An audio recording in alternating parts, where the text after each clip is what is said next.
श्री सीतारामचंद्र भगवान की जय। प्रिय भक्तों, श्री राम कथा में श्री वाल्मीकि रामायण के अंतर्गत हम लोग बालकांड के 48वां सर्ग यानी 48वें सर्ग का पाठ करेंगे। इस सर्ग में राजा सुमति से सतकरस्त हो एक रात विशाला में रहकर मुनियों सहित श्री राम का मिथिलापुरी में पहुंचना और वहां सुने आश्रम के विषय में पूछने पर विश्वामित्र जी का उनसे अहिल्या को शाप प्राप्त होने की कथा सुनाना।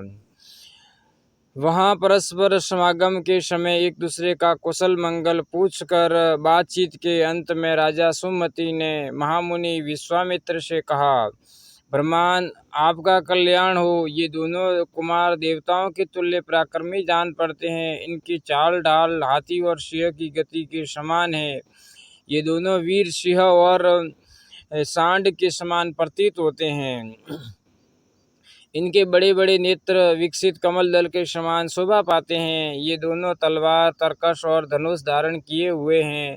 अपने सुंदर रूप के द्वारा दोनों अश्विनी कुमारों को लज्जित करते हैं तथा युवा अवस्था के निकट पहुँचे हैं। इन्हें देखकर ऐसा जान पड़ता है मानो दो देव कुमार देव इच्छावश देवलोक से पृथ्वी पर आ गए हो। मुने, ये दोनों किसके पुत्र है और कैसे किस लिए यहाँ पैदल ही आए हैं? जैसे चंद्रमा और सूर्य आकाश की शोभा बढ़ाते हैं, उसी प्रकार ये दोनों कुमार इस देश को सुशोभित कर रहे हैं। शरीर की ऊंचाई, मनोभाव सूचक संकेत तथा श्रेष्ठता और बोलचाल में ये दोनों एक दूसरे के समान हैं। श्री राम जय जय राम। श्रेष्ठ आयुध धारण करने वाले ये दोनों नर श्रेष्ठ वीर इस दुर्गम मार्ग में किस लिए आए हैं, यह मैं यथार्थ रूप से सुनना चाहता हूँ। सुमति का यह वचन सुनकर विश्वामित्र जी ने उन्हें सब वृत्तांत यथार्थ रूप से निवेदन किया। सिद्धाश्रम में निवास और राक्षसों के वध का प्रसंग भी यथावत रूप से कह सुनाया। विश्वामित्र जी की बात सुनकर राजा सुमति को बड़ा विस्मय हुआ। उन्होंने परम आदरणीय अतिथि के रूप में आए हुए उन दोनों महाबली दशरथ पुत्रों का विधि पूर्वक आतिथ्य सत्कार किया। सुमति से उत्तम आदर सत्कार पाकर वे दोनों रघुवंशी कुमार वहां एक रात रहे और सवेरे उठकर मिथिला की ओर चल दिए। श्री सीतारामचंद्र भगवान की जय। मिथिला में पहुंचकर जनकपुरी की सुंदर शोभा देख सभी महर्षि साधु साधु कहकर उसकी बुरी बुरी प्रशंसा करने लगे। मिथिला के उपवन में एक पुराना आश्रम था जो अत्यंत रमणीय होकर भी सुनसान दिखाई देता था। उसे देखकर श्री रामचंद्र जी ने मुनिवर विश्वामित्र जी से पूछा, भगवान, यह कैसा स्थान है जो देखने में तो आश्रम जैसा है, किंतु एक भी मुनि यहाँ दृष्टिगोचर नहीं होते हैं। मैं यह सुनना चाहता हूँ कि पहले यह आश्रम किसका था। श्री रामचंद्र जी का यह प्रश्न सुनकर प्रवचन कुशल महातेजस्वी महामुनि विश्वामित्र जी ने इस प्रकार उत्तर दिया, रघुनंदन, पूर्व काल में यह जिस महात्मा का आश्रम था और जिन्होंने क्रोधपूर्वक उसे श्राप दे दिया था, उनका तथा उनके इस आश्रम का सब वृत्तांत तुमसे कहता हूँ, तुम यथार्थ रूप से इसको सुनो। नरश्रेष्ठ, पूर्व काल में यह स्थान महात्मा गौतम का आश्रम था। उस समय यह आश्रम बड़ा ही दिव्य जान पड़ता था। देवता भी इसकी पूजा एवं प्रशंसा किया करते थे। महायशस्वी राजपुत्र पूर्व काल में महर्षि गौतम अपनी पत्नी अहिल्या के साथ रहकर यहाँ तपस्या करते थे। उन्होंने बहुत वर्षों तक यहाँ तप किया था। एक दिन जब महर्षि गौतम आश्रम पर नहीं थे, उपयुक्त अवसर समझकर सचिपति इंद्र गौतम मुनि का वेश धारण किए वहां आए और अहिल्या से इस प्रकार बोले, सदा सावधान रहने वाली सुंदरी, रति की इच्छा रखने वाले प्रार्थी पुरुष ऋतु काल की प्रतीक्षा नहीं करते हैं। सुंदर कटि प्रदेश वाली सुंदरी, मैं इंद्र तुम्हारे साथ समागम करना चाहता हूँ। रघुनंदन, महर्षि गौतम का वेश धारण करके आए हुए इंद्र को पहचान कर भी उस दुर्बुद्धि नारी ने, अहो देवराज इंद्र मुझे चाहते हैं, इस कौतूहलवश उनके साथ समागम का निश्चय करके वह प्रस्ताव स्वीकार कर लिया। रति के पश्चात उसने देवराज इंद्र से संतुष्ट चित होकर कहा, सुरश्रेष्ठ, मैं आपके समागम से कृतार्थ हो गई। प्रभु, अब आप शीघ्र यहाँ से चले जाइए। देवेश्वर, महर्षि गौतम के कोप से आयु अपनी महर्षि गौतम के कोप से आयु अपनी और मेरी भी सब प्रकार से महर्षि गौतम के कोप से आप अपनी और मेरी भी सब प्रकार से रक्षा कीजिए। तब इंद्र ने अहिल्या से हंसते हुए कहा, सुंदरी, मैं भी संतुष्ट हो गया, अब जैसे आया था उसी तरह चला जाऊंगा। श्री राम इस प्रकार अहिल्या से समागम करके इंद्र जब उस कुटी से बाहर निकले तब गौतम के आ जाने की आशंका से वहीं बड़ी उतावली के साथ वेगपूर्वक भागने का प्रयत्न करने लगे। इतने ही में उन्होंने देखा, देवताओं और दानवों के लिए भी दुर्धर्ष तपोबल संपन्न महामुनि गौतम हाथ में समिधा लिए आश्रम में प्रवेश कर रहे हैं। उनका शरीर तीर्थ के जल से भीगा हुआ है और वे प्रज्वलित अग्नि के समान उद्दीप्त हो रहे हैं। सीताराम।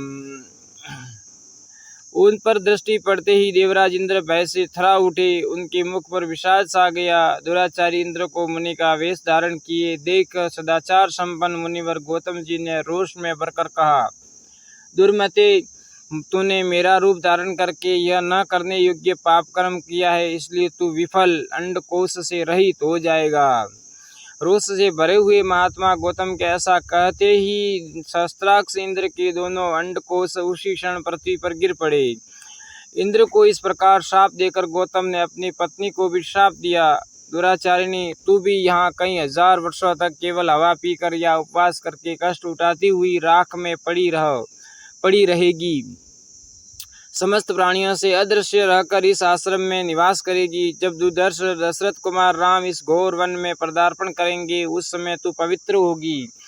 उनका आतिथ्य सत्कार करने से तेरे लोभ मोह आदि दोष दूर हो जाएंगे और तू प्रसन्नतापूर्वक मेरे पास पहुंचकर अपना पूर्व शरीर धारण कर लेगी। अपनी दुराचारिणी पत्नी से ऐसा कहकर महातेजस्वी महातपस्वी गौतम ऋषि इस आश्रम को छोड़कर चले गए और सिद्धों तथा चारणों से सेवित हिमालय के रमणीय शिखर पर रहकर तपस्या करने लगे। श्रीयावर रामचंद्र की जय। पवन सुत हनुमान की जय। हर हर महादेव की जय। 41वां सर्ग। इस सर्ग में पितृ देवताओं द्वारा इंद्र को भेड़े के अंडकोश से युक्त करना तथा भगवान श्री राम के द्वारा अहिल्या का उद्धार एवं उन दोनों दंपति के द्वारा इनका सत्कार। तदंतर इंद्र अंडकोश से रहित होकर बहुत डर गए। उनके नेत्रों में त्रास आ गया। वे अग्नि आदि देवताओं, सिद्धों, गंधर्वों और चारणों से इस प्रकार बोले, देवताओं, महात्मा गौतम की तपस्या में विघ्न डालने के लिए मैंने उन्हें क्रोध दिलाया है। ऐसा करके मैंने यह देवताओं का ही कार्य सिद्ध किया है। मुनि ने क्रोधपूर्वक भारी श्राप देकर मुझे अंडकोश से रहित कर दिया और अपनी पत्नी का भी परित्याग कर दिया। इससे मेरे द्वारा उनकी तपस्या का अपहरण हुआ है। यदि मैं उनकी तपस्या में विघ्न नहीं डालता तो वे देवताओं का राज्य ही छीन लेते। अतः ऐसा करके मैंने देवताओं का ही कार्य सिद्ध किया है। इसलिए श्रेष्ठ देवताओं, तुम सब लोग ऋषि समुदाय और सारणगण मिलकर मुझे अंडकोश से युक्त करने का प्रयत्न करो। इंद्र का यह वचन सुनकर मरुदगणों सहित अग्नि आदि समस्त देवता, कव्यवाहन आदि पितृ देवताओं के पास जाकर बोले, पितृगण, यह आपका भेड़ा अंडकोश से युक्त है और इंद्र अंडकोश रहित कर दिए गए हैं। अतः इस भेड़े के दोनों अंडकोशों को लेकर आप शीघ्र ही इंद्र को अर्पित कर दे। अंडकोश से रहित किया हुआ यह भेड़ा इसी स्थान में आप लोगों को परम संतोष प्रदान करेगा। अतः जो मनुष्य आप लोगों की प्रसन्नता के लिए अंडकोश रहित भेड़ा श्री राम दान करेंगे, उन्हें आप लोग उस दान का उत्तम एवं पूर्ण फल प्रदान करेंगे। अग्नि की यह बात सुनकर पितृ देवताओं ने एकत्र हो भेड़े के अंडकोशों को उखाड़कर इंद्र के शरीर में उचित स्थान पर जोड़ दिया। ककुतस्थ नंदन श्री राम तभी से वहां आए हुए समस्त पितृ देवता अंडकोश रहित भेड़ों को ही उपयोग में लाते हैं और दाताओं को उनकी दान जनित फलों के भागी बनाते हैं। रघुनंदन, उसी समय से महात्मा गौतम के तपस्या जनित प्रभाव से इंद्र को भेड़ों के अंडकोश धारण करने पड़े।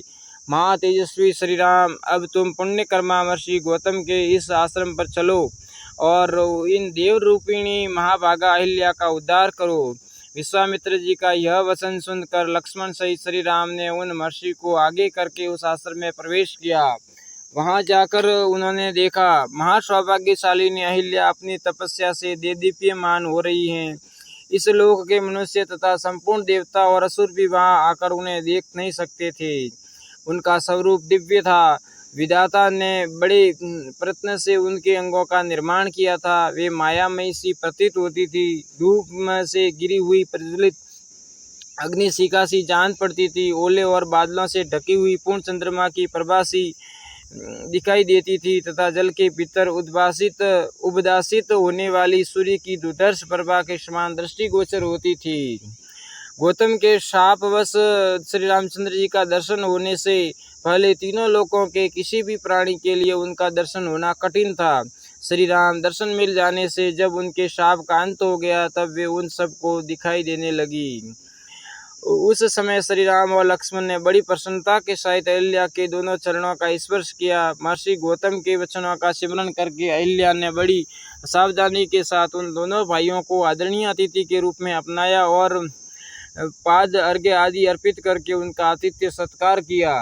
श्री रामचंद्र जी ने शास्त्रीय विधि के अनुसार अहिल्या का वह आतिथ्य ग्रहण किया। श्री राम जय जय राम। उस समय देवताओं की दुमदुम बज उठी। साथ ही आकाश से फूलों की बड़ी भारी वर्षा होने लगी। गंधर्व और अप्सराओं का महान उत्सव मनाया जाने लगा। महर्षि गौतम के अधीन रहने वाली अहिल्या अपनी तपशक्ति से विशुद्ध स्वरूप को प्राप्त हुई। यह देख संपूर्ण देवता उन्हें साधुवाद देते हुए उनकी बुरी बुरी प्रशंसा करने लगे। महातेजस्वी महातपस्वी श्री राम भी अहिल्या को अपने साथ पाकर महातेजस्वी महातपस्वी गौतम ऋषि भी अहिल्या को अपने साथ पाकर सुखी हो गए। उन्होंने श्री राम की विधिवत पूजा करके तपस्या आरंभ की। महामुनि गौतम की ओर से विधि पूर्वक उत्तम पूजा आदर सत्कार पाकर श्री राम भी मुनिवर विश्वामित्र जी के साथ मिथिलापुरी को चल दिए। सियावर रामचंद्र की जय। पवन सुत हनुमान की जय। हर हर महादेव की जय। भक्तों, अगर आपको यह वीडियो पसंद आया हो तो इस वीडियो को लाइक करना है, चैनल को सब्सक्राइब करना, जिससे ऐसे ही भगवान की कथाओं से संबंधित वीडियो सुनने को मिले।